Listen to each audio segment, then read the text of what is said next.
Comic Ed kami pernah datang hari Senin di tag hari Kamis. Jangan kan menunggu 2 jam. Kita itu pernah menunggu 4 hari. Semua orang mungkin merasa bisa punya selera humor. Iya kan? Kompleksitas ini yang menurutku Harus ada yang jagain, ada yang jagain, mengarahkan. ada yang jagain, betul. Dan komedi konsultan itu menurutku dia duduk di antara idealismenya director dengan penonton. Om Bari Prima tuh. Amon, sini dulu. Iya Om. Bagaimana nih syuting? Lu nggak koreksi, saya bukan Ambon Om, biarin aja udah. Biarin aja. Saya takut. Udah terima aja.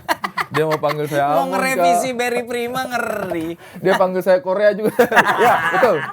Betul saya dari sana. Iya.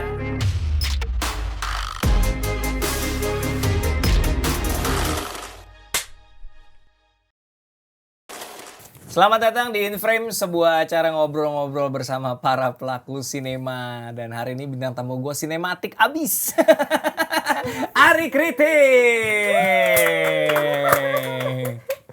Ngapain ya saya salam ke sini kan? Nggak ada. Kamera Anda ya. Ini Nggak di sini ada. aja, di sini cukup. Nggak Ini ada. kameranya Quarnes, enggak usah. Kita tuh memulai, gak debut sih, gue tuh cameo di filmnya Panji kan, Make Betul, Money. Tapi Make sebenarnya Money. kalau itu Dibanting doang sekali.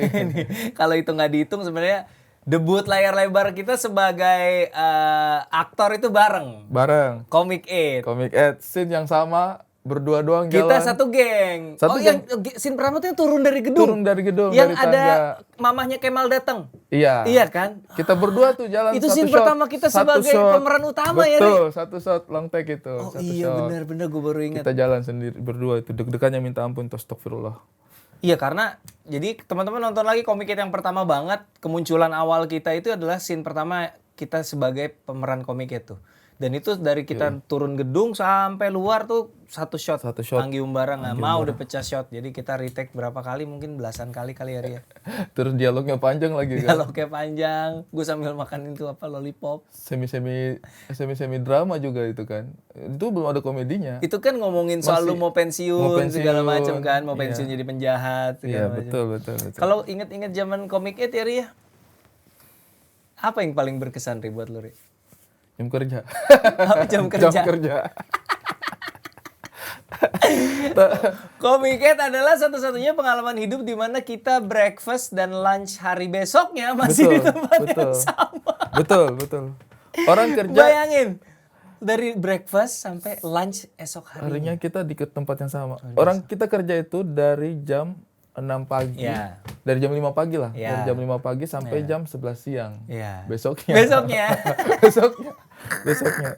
Tapi Comic It itu menyenangkan untuk saya karena kita maksudnya kayak semi ospek gitu. Kita Iya. melalui medan yang sangat-sangat sulit, yang sangat-sangat berat, kompleks, kemudian permasalahannya juga rumit banyak gitu. Iya. Jadi ketika kemudian masuk ke produksi lain, kita tuh kayak merasa kayak Gini doang. gini doang, nggak sesulit itu, gitu. Iya loh. Serius. Iya bener. Saya pernah. Iya bener. Itu bukan sombong tapi kenyataannya karena saking kerasnya produksi itu. Iya. Dan kita kerjain itu kalau film nomor 2-nya dihitung 2 part berarti kan total 3 film 3 ya. film. Ya memang kita udah ditempa dengan gila Sih di situ. Saya pernah syuting film Aisyah. Aisyah mengapa kita bersaudara? Aisyah biarkan kami bersaudara. Biarkan kami bersaudara. Aisyah biarkan kami bersaudara. Suka banget gue film itu. Kita syuting Aisyah di Atambua Atambua sana, kan. ya. Terus callingannya saya itu jam 12, harusnya take jam 1. Oke. Saya berangkat dari penginapan jam 11, jam 12 sampai lokasi. Karena belum ini saya makan siang, terus saya duduk-duduk lah nunggu take. Nunggu take. Datang telco. Buat teman-teman yang nggak tahu, telco itu adalah talent Koordinator yang ngurusin talent. Ngurusin talent. Datang, sopan banget. Takut banget mukanya. Bang Ari. Iya. Minta maaf Bang Ari. Ini kita tadi ada masalah, trouble pas syuting. Pagi-pagi tadi ada trouble sedikit. Jadi Bang Ari syutingnya mundur sedikit, tidak apa-apa kah? Oh tidak apa-apa, saya tunggu aja. Kira-kira berapa lama? Mungkin sekitar 2 jam. Saya bilang, kok sopan sekali, takut sekali minta saya nunggu 2 jam. Hei bos, Comic Ed kami pernah datang hari Senin di tag hari Kamis. Kita pernah datang. Kita udah, Datang hari Senin, tidak jadi. Selasa tidak jadi, tag hari Kamis. Tahu nggak? Gue tuh pengalaman paling ekstrim gak jadi syuting tuh gini. Masalahnya bukan apa-apa. Selama itu gue ingat banget, hutan Gunung Pancar. kita itu ruang tunggu talentnya adalah tenda bencana ya. Tenda bencana. Bukan tenda talent, tenda aktor, enggak Tenda di hutan. militer. Tenda militer, warnanya Iya. hijau, alasnya plastik. Siap gerilya kita. Kita datang dari subuh sampai malam. Tidak jadi syuting, udah malam menjelang pagi disuruh pulang karena nggak Gak jadi syuting. Jadi jangan kan menunggu 2 jam. Kita itu pernah menunggu 4 hari. Jadi santai aja, Bos. TVRI itu Santai aja. pulang lagi, datang lagi, pulang lagi, Pulang lagi, datang iya. lagi. Pulang lagi, datang lagi. Gila Tapi sih. itu karena saking kerasnya syutingan yang itu, syutingan yang lain tuh kayak berasa bersahabat banget. Padahal kadang-kadang orang udah ngeluh kayak, aduh ini kok jam 2 malam belum selesai. Hey, halo? Belum sunrise. Meskipun itu bukan hal yang sehat ya, sama sekali bukan hal yang harus dibelain. Betul, tapi, betul. Bukan tapi contoh yang baik bukan lah. contoh yang baik. Tapi kadang-kadang memang ditempa dengan keras juga membuat kita bisa lebih siap menghadapi situasi yang kadang-kadang tidak terduga. Kita sih pengennya kerja berangkat jam 6 pulang jam 7 malam atau jam 4 sore lah ya, paling enggak. Tapi kan kadang-kadang memang situasinya nggak ideal gitu. Komik menurut saya mengajarkan banyak Tapi hal. bingung ya, gue inget tuh pengalaman komiknya tuh yang gue paling bingung tuh.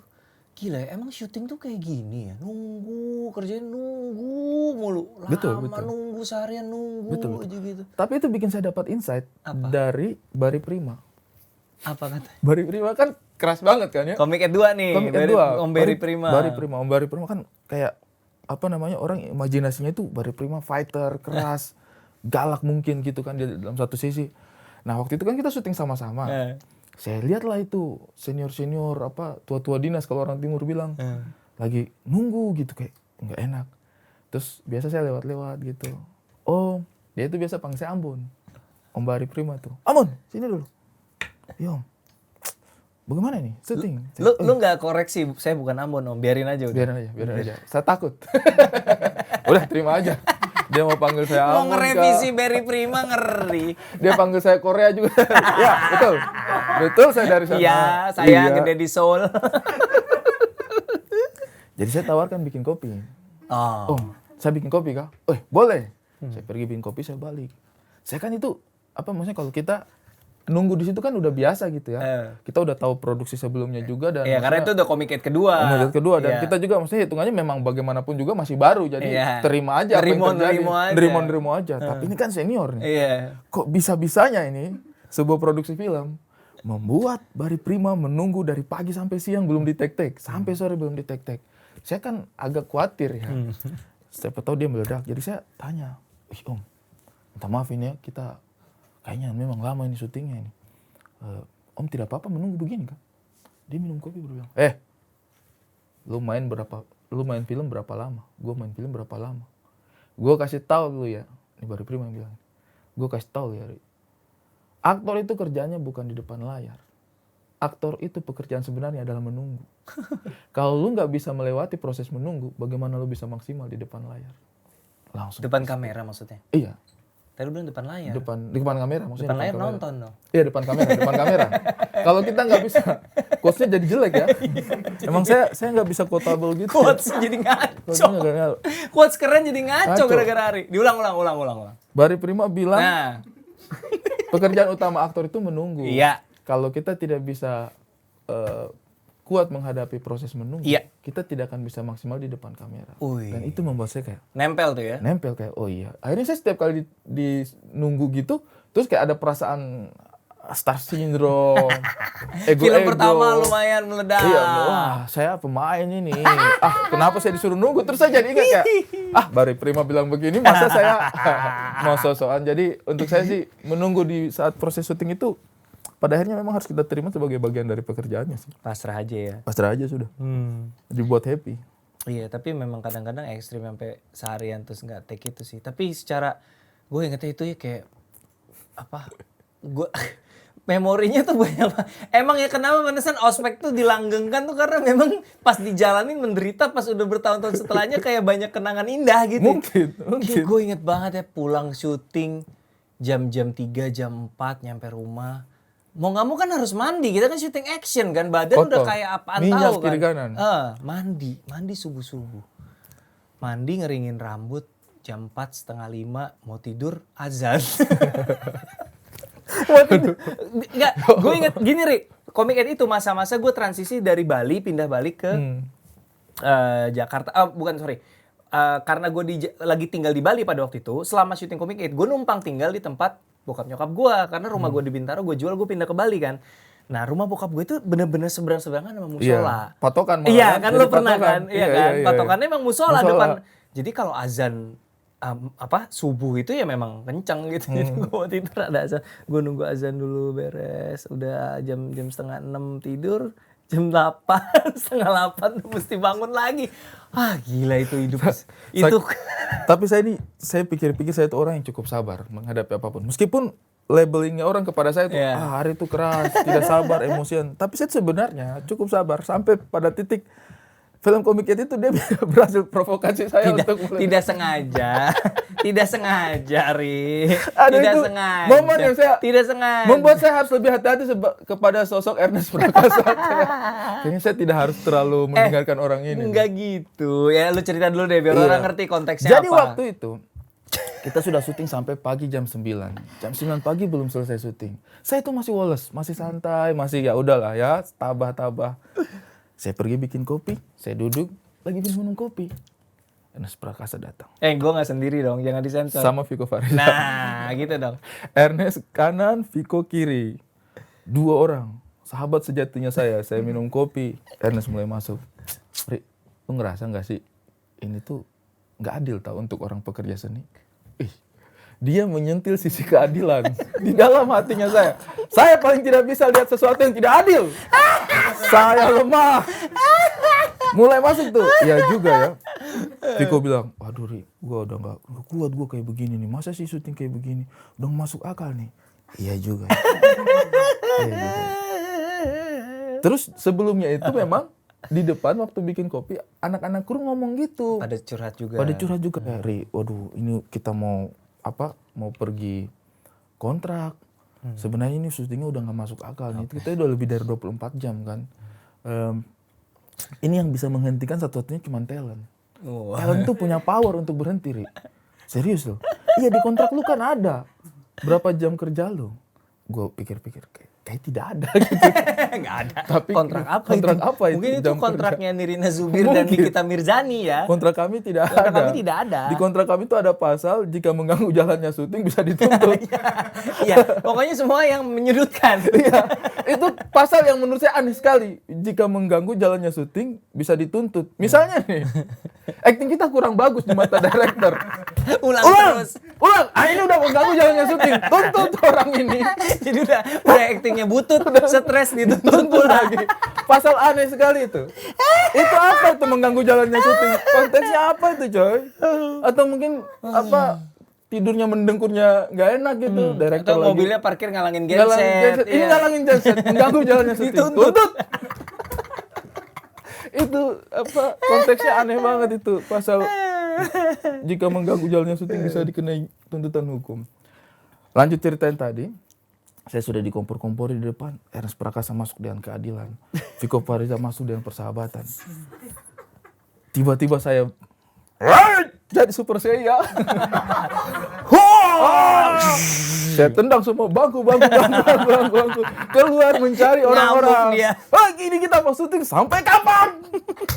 Sampai kapan kita mau syuting?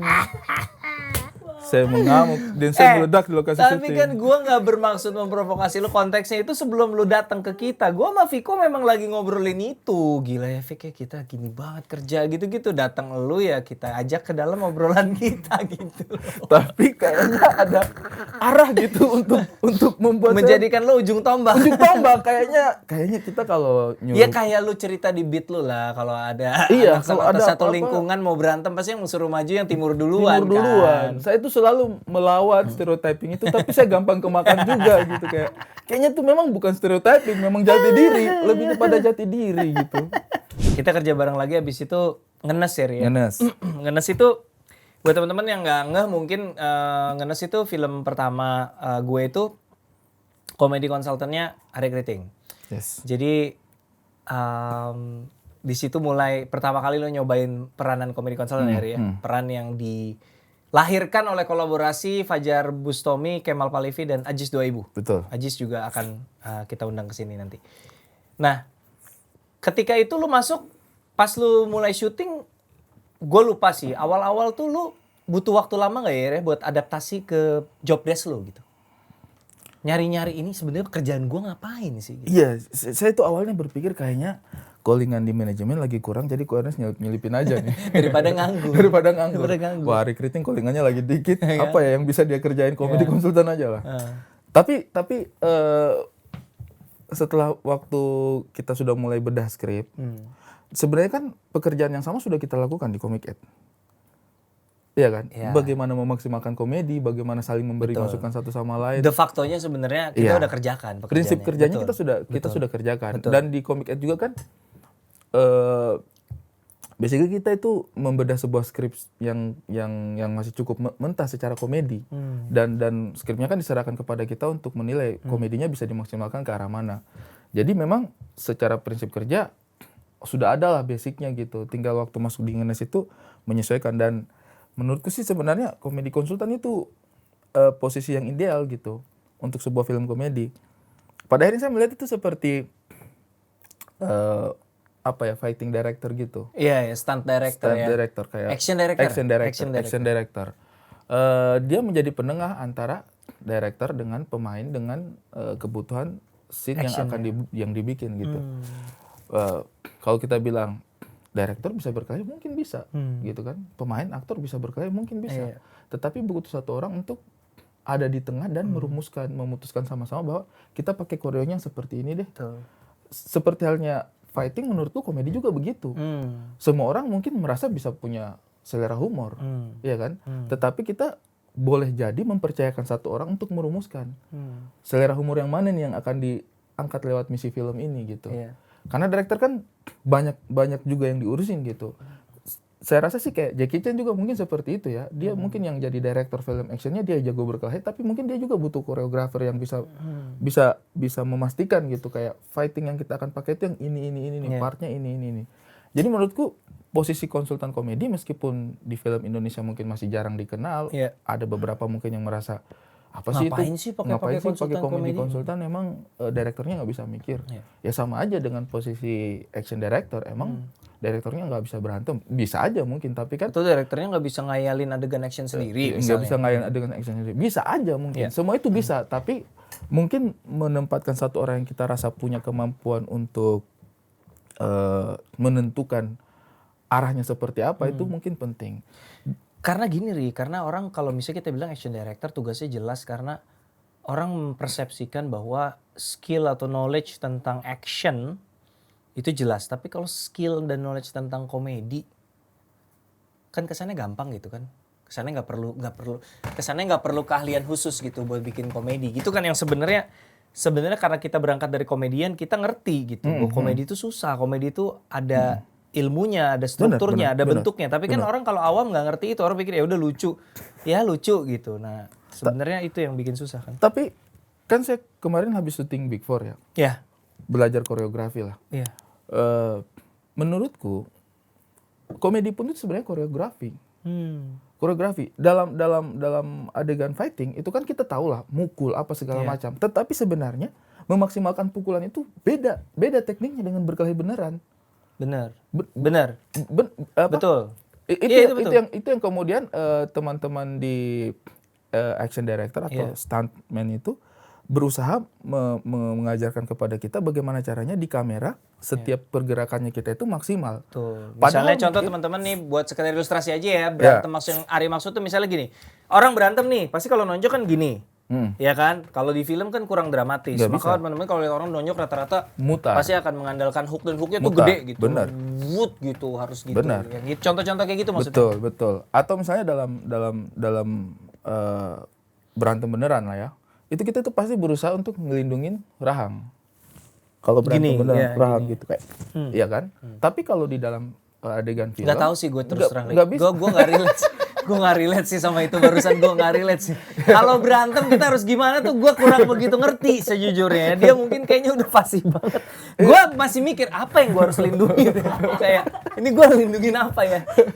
Iya, ini saya diajarkan juga sama anak-anak teman-teman yang di stuntman itu. Jadi orang biasanya tuh normalnya tuh ngelindungin rahang wajah gitu. Tapi kan kalau di kamera jelek gitu ya, mukanya ketutupan. Apa yang mau dilihat gitu.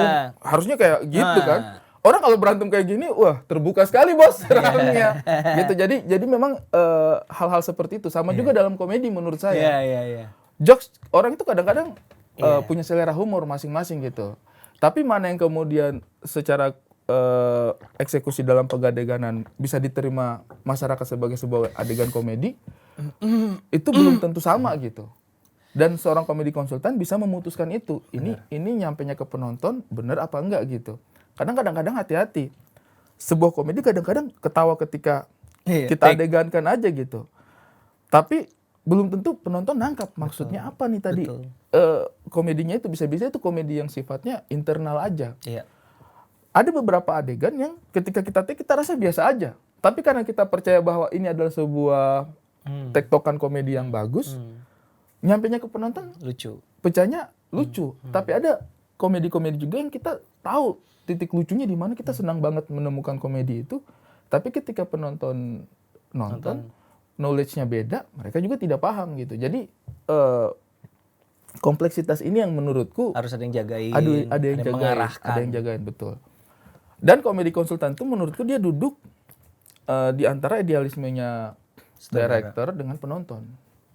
Jadi dia tidak duduk murni untuk mengakomodasi sutradara, tetapi juga tidak serta-merta duduk di kacamata penonton. Menurutku dia itu akan duduk di tengah gitu.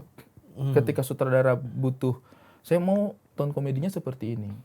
Kita membayangkan di penonton, kacamata penonton akan seperti apa benar tuh bisa dieksekusi sebagai adegan komedi. Karena komedi juga kan genrenya beda-beda. Betul. Waktu saya jadi komedi konsultannya Ko Ernest, saya paham arah yang dituju yang mana nih. Komedi yang pendekatan yang akan dibuat seperti apa. Beda misalnya sama Warkop DKI. Warkop DKI Reborn. Ketika saya jadi komedi konsultan juga saya harus paham bahwa ini saya tidak sedang membuat film dengan Ko Ernest, dengan pendekatannya Ko Ernest. Komedinya pasti akan benar-benar berbeda. Dan kita tidak bisa berdiri di atas seleranya kita tuh komedi konsultan. Kalau mau dibilang saya lebih suka yang mana nih? Verbal atau komedi situasi atau yang slapstick. Yang mana aja. Kita tidak bisa berdiri di atas selera kita aja ketika kita turun sebagai seorang komedi konsultan. Yang kita harus pahami adalah kebutuhan skripnya bagaimana, situasinya bagaimana, karakter pemain yang akan disajikan seperti apa, dan kita wajib support itu sih menurut saya. Dan lu kan pernah bikin polling tuh tentang film komedi kan, nanyain orang-orang apa menurut mereka kelemahannya film komedi Indonesia. Apa top answers-nya apa aja? Yang paling menarik menurut saya itu adalah film Indonesia jarang yang berdiri di atas premis yang komedi sejak awal. Itu menurutku menarik. Jarang film komedi yang premisnya komedi. Premisnya komedi. Seperti misalnya kalau kita berkaca sama film Hollywood, misalnya Hangover. Hangover masih Radit. Hangover. Dari premis aja udah komedi banget. Komedi banget. Orang mabuk semalaman, lupa apa yang terjadi terus mereka harus tracking. Berbeda sama misalnya Cek Toko Sebelah. Yang premisnya drama banget. Filmnya komedi. Tapi menurutku dua-duanya itu adalah kekayaan film komedi yang kita miliki gitu. Kita tidak bisa bilang bahwa film komedi itu yang begini tahu sebenarnya ini bukan film komedi ini. Enggak. Menurut saya sih semua film komedi itu punya ciri khasnya masing-masing. Itulah kenapa kemudian harus dibuat semuanya. Menurutku itu harus dibuat semuanya. Memperkaya gitu. Jadi kalau ada yang bilang, kamu main di Comic 8 ngapain sih ada begini-begininya? Ya nggak apa-apa. Menurutku itu harus dibuat. Ketika ada buaya jadi naga, kenapa enggak gitu? Orang-orang banyak yang mempertanyakan apa logikanya film itu sampai ya nggak ada logikanya menurutku. Tapi kenapa enggak? Ya udah gitu. Menurutku ya, saya tuh bukannya mau belain Anggi, bukan mau belain Anggi atau film Comic 8 karena kita main di situ, tapi menurutku ya udah gitu. Di luar negeri orang bikin hiu makan-makanin orang di angin tornado gitu. Sharknado gitu. Kayak kenapa gitu orang boleh bikin kayak begitu, kenapa kita nggak boleh bikin yang lain? Kamu nggak suka? Nggak apa-apa. Tapi ya udah, Indonesia buat hal seperti itu. Nah, banyak juga kan yang komplain filmnya Ko Ernest gitu. Anggapannya filmnya Ko Ernest komedinya jadi tempelan gitu. Cuman tempelan. Sebenarnya story-nya sih ini aja itu. Cuman ditambahin sama komedi. Menurutku ya nggak apa-apa gitu. Itu menurut formula yang sangat menarik. Kalau saya ngelihatnya itu kayak komedi yang dibuat itu kayak satelitnya gitu. Tanpa satelitnya itu keseimbangannya hilang sebenarnya. Daya tariknya hilang. Jadi menurutku juga itu adalah sebuah formula yang menarik untuk digunakan gitu ketika Ko Ernest sedemikian rupa mampu menjaga benang merahnya, tetapi tidak kehilangan ciri khas dan menariknya filmnya dengan komedi-komedi yang ada di dalam, itu juga menurutku adalah sebuah jurus yang sangat menarik gitu untuk Tapi berarti disajikan. mungkin kalau lo someday bikin, kan lo belum pernah film layar lebar nih. Mungkin kalau bikin film layar lebar pengen cari premisnya komedi. Premisnya sejak awal komedi. Cari premis Itu yang salah sejak awal satu komedi. hasil survei saya yang saya Oke. sukai gitu, yang kayak Oke. bener juga nih Bener orang. juga nih, Jadi menarik nih. saya mau Catat. bikin film komedi, kayaknya saya memang pengen start dari Oke. hal yang memang komedik dari awalnya. Apalagi hasil surveinya yang menarik selain tadi itu, selain bahwa film komedi kita banyak kan filmnya komedi padahal premisnya drama, apalagi? Nah, saya sih melihat bahwa orang-orang itu banyak yang komplain tapi salah arah. Maksudnya gimana komplain salah arah? Mereka merasa bahwa komedi Indonesia terlalu slapstick, komedi Indonesia terlalu slapstick. Padahal hari ini komedi yang kita sajikan banyak banget yang jauh dari slapstick. Justru slapstick malah minoritas kan di film komedi Betul, kita kan. betul. Dikit banget yang slapstick. Jadi menurut saya itu orang ini kadang-kadang salah memahami yang mereka maksud itu bukan slapstick. Sebenarnya yang mereka masuk itu klise. Oh, Yang mereka tidak suka itu adalah komedi yang klise. klise. Yang kita sudah sering lihat, yang sudah sering formulanya sering dipakai, tapi dipakai lagi gitu. Kita itu sebenarnya tidak harus memusuhi komedi slapstick. Karena ketika komedi slapstick dihadirkan dengan sesuatu eksekusi yang fresh, itu pasti akan tetap menarik dan lucu. Contohnya apa? Kung Fu Hustle. Kung Fu Hustle itu kan dia sebenarnya masuk di era T-nya nggak dibaca. Kung Fu Hustle. Dia kan masuk ke era-era modern ini kan. Iya. Bukan komedi Betul. yang lama gitu. Betul. Tahun 2000-an. Tahun 2000-an. Tapi slapsticknya minta ampun. Slapstick parah. Slapstick parah gitu. Jadi menurutku sih sebenarnya yang kita musuhi itu bukan slapstick apa enggaknya. Tapi dia baru apa tidak, fresh apa tidak gitu. Kalau klise-klise mulu ya pasti orang juga dengarnya kering-kering gitu. Apa tuh? Kering. Oh, cringe. Daripada saya dikoreksi mending saya bikin salah aja sekalian ya. Tips-tips untuk Hustle, menghindari. nggak pakai T. Iya, hustle. Tulisannya kan hustle. Iya, tulisan kan sama nama nggak selalu sama. Tulisan Iya, lo tapi- juga di tapi KTP kok harus- Satriadin, nggak ada yang manggil Satriadin. Tapi kok harus paham kan maksud saya. Yang penting itu. Betul. Sisanya itu kesalahan yang manusiawi. Oke. Yang penting maksudnya tercapai kan. Oke, jadi itu beberapa hasil penelitian lu ya. Flashback dikit karena baru-baru ini juga rilis Susah Sinyal series. Flashback dikit ke film yang kita kerjain bareng, Susah Sinyal 2017. Masih ada kenangan apa Ri kalau misalnya nginget Susah Sinyal Ri? Susah Sinyal yang Film. Susah Sinyal yang film itu pertama kali saya ikut pengerjaan film secara hampir lengkap, runut. Ah. Itu yang pertama kali saya mengerti teknis, datang ke lokasi, reki dan lain sebagainya. Itu pertama kali Ko Ernest ajak saya ke situ. Karena waktu di Ngenes, sebenarnya saya tugasnya itu bedah Iya. skenario, Cari lucunya. cari lucunya, nemenin orang reading. Iya. Bikin. Itu juga sebenarnya yang orang lupa dari komedi konsultan, bahwa komedi itu koreografi. Koreografi. Jadi makanya latihan readingnya komedi itu sama sebenarnya seperti latihan readingnya fighting. Harus menurutku. dua-duanya juga ya? Harus dua-duanya gitu. Atau lebih. Atau lebih. Kalau misalnya mukulnya ini, orang udah tahu tangkisnya ini. Sebenarnya komedi juga di setup seperti itu gitu. Saya ngelempar ini, dia jawabnya ini gitu. Iya betul. Nah, waktu Susah Sinyal, saya itu tidak hanya ngerjain skrip sama reading aja, diajak ke lokasi juga. Terus itu lagi menariknya jadi komedi konsultan ketika teknis diajakin. Akhirnya dia bisa membayangkan sesuatu yang lucu ketika sampai di set. Iya. Yang sendal itu, sendal Refleksi. Sendal Sendal refleksi. refleksi itu kan Ko Ernest nanya saya kan waktu kita sampai di set yang kita akan bangun untuk jadi hotelnya gitu kayak, Iya. Ri, lu maksimalin lah ini lokasi apa gitu yang bisa ditambahin unsur-unsurnya biar kita bisa dapat komedi situasi yang berbeda gitu kan. Terus saya ini kepikiran kayak karakternya Asri Welas di sini sebagai orang yang suka kesehatan, holistik, alternatif gitu kan.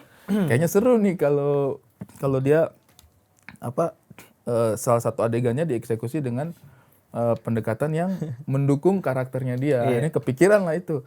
Bagaimana kalau mereka seharian pakai sendal sendal refleksi itu, kan itu sakitnya minta ampun kan.